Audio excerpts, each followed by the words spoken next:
I'm Justin. Welcome to Cashman's Garage. Today, we're going to be working on a 2011 Nissan Altima 2.5S. We're going to be doing the front brakes, front rotors, and a belt today. And our first step is going to be to lift the vehicle.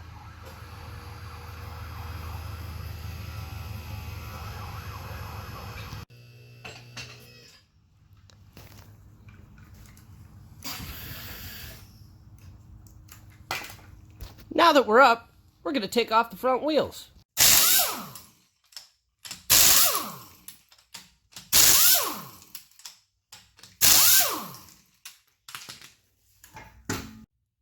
Our next step is to remove our two 14mm bolts.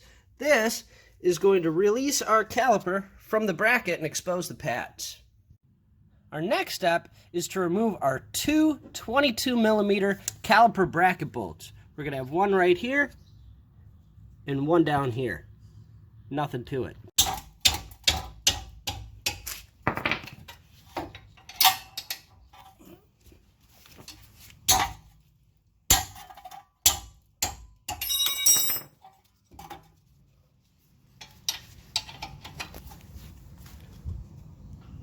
So, once you have these guys removed, this whole bracket's going to slip off with our brake pads, and we're going to remove the rotor.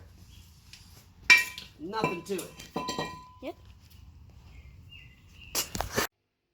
Our next step, now that we got the caliper bracket off, is to knock these brake pads off. Nothing to it. Give it a couple whacks. Maybe a hammer would work a little bit better.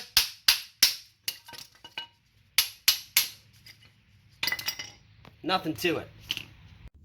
So, our next step, now that we have the brake pads off, is to match up our clips, take off the old ones, and I usually like to take a file and clean out our channels here. The reason for this is if the brake pads don't have enough room to move, they'll jam up and you'll burn through your brakes a lot quicker. Now you could always replace the caliper, but if you're trying to save a little bit of money, this is basically refurbishing it.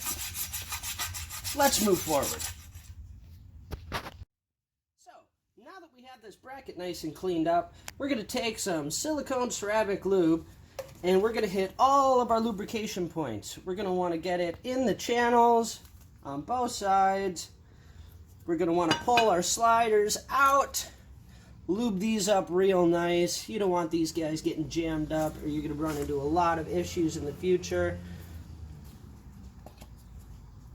And then the final point of lubrication is going to be up here at our caliper.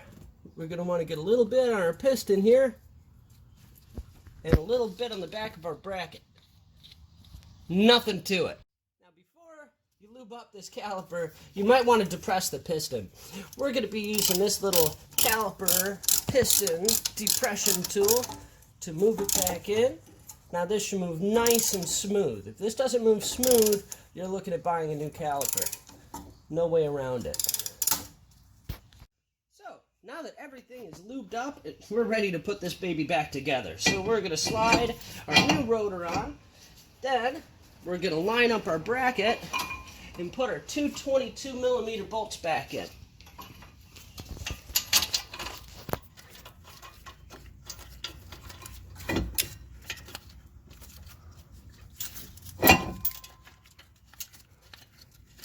Make sure that the rotor is nice and flat, and make sure whatever you do that these bolts don't get cross-threaded. You're going to have a hell of a time getting this thing all back together. So now that we have our bracket back on, we're going to take our pads, slide them in through these channels, make sure that you have a little lubricant on the little edge of these pads here. This is going to give it a little room to slide, and it's going to keep it nice and lubricated so it doesn't bind up. Once those are in, we're going to slide our caliper on, and we're going to get our two 14mm bolts from behind. Nothing to it. So once the one side is done, you just repeat the process for the other side.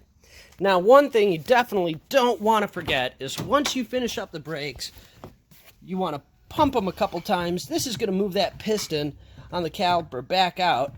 And this way, you don't run into a wall when you back out. Now that everything's tight, we're going to move forward and we're going to work on the belt. So now that our brakes are in working order, we're going to get to our belt. So the first step to doing the belt, we pop the hood and locate the belt. So let's see, where are we at? Okay, so we're buried under a little bit of plastic here. Not a big deal. Looks like we have 3 little Allen head screws that we're going to take off. That should give us a little more room to work. So once you remove your 3 5mm Allen head bolts, this cover slips right off and exposes our engine. And gives us a little more room here to look at our belt. So our next up, we're going to get down by the passenger side wheel well here, and we're going to remove some of these clips to take off this panel. Now that's going to give us a little more room to work on the bottom here, and hopefully we'll have better access to our belt. A little tool like this will save you a lot of time. And I'll tell you, you can probably get away with a flathead screwdriver, but you may break a few of these in the process. Even without a flathead, it may snap off. Now, with this thing out of the way, we're going to have a little more action. So now with everything exposed, we're going to look for our belt tensioner. Now our belt tensioner is right up here, and it's a 14mm. So we're going to slide that on and tighten it up, and that is going to allow us to take our belt off. Good yank to the side here, and that should give us enough slack to wiggle this belt off. Now, you may want to take a few pictures of the way that this belt is routed, because that's going to be very important when putting the new belt on. So once the old belt is off, it's pretty straightforward. We're just going to slip this thing around, and then we're going to come up to the top and pull it out.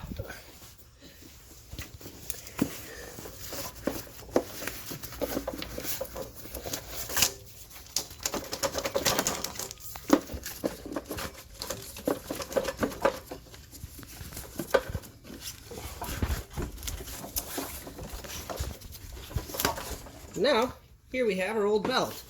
The reason we're replacing it today is look at all these little cracks. That is a sign of a badly worn belt. So we'll be fixing this today. So as you can see here, this new belt that I'm putting on is in much better shape than the old one. So the trick here is I tend to move everything towards the outside, get this thing kind of looped around up at the top as well. And then you're going to want to kind of reroute this thing. Now, when you get to the last one, it's going to get really tight. And what you'll need to do is come back to our tensioner, which you can't really see here, but there's that same bolt that we used to take the belt off. You're going to need to apply tension to that to slip the belt on that last pulley. So once you slip that belt right back on that last pulley, you're going to want to check the alignment on every other pulley to make sure that it doesn't slip off. So you want to make sure all your grooves line up, that everything is nice and straight. Then we're going to put our plastic panel back on. Okay, so we take our little clips here, we're going to take our, almost works as a plunger. You pop that inside piece in as much as you can, slide it in, push it, and repeat. Go to all of these guys. Now if you broke a few in the process, or if there were a few missing, it's not the end of the world. You can usually get away with a couple zip ties as a temporary solution. Or worst case, if you have nothing laying around, it's not going to hurt anything to leave this thing exposed for a few days while you get new clips. Once these are all back on, we come back up to the top, and we're going to use our 5mm Allen head to put our cover back on.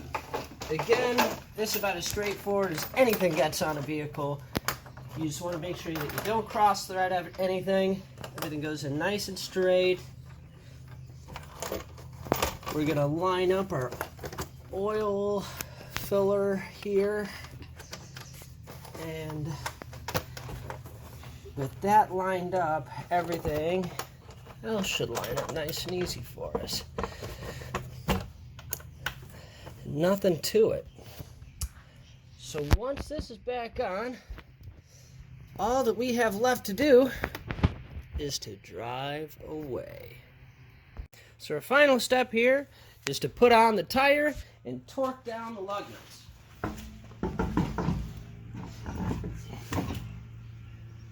Obviously, you'll do this on both sides. I like to hand thread them to start. The last thing you want to do is cross thread a lug nut. You'll be giving yourself a little bit of heartache if you did something like that. Once you have them all hand tight, not even hand tight, once you get about 2 or 3 turns on these things, you can come back in with your gun. I like to hit them at a low setting because I'm going to actually torque this thing with a stick afterwards.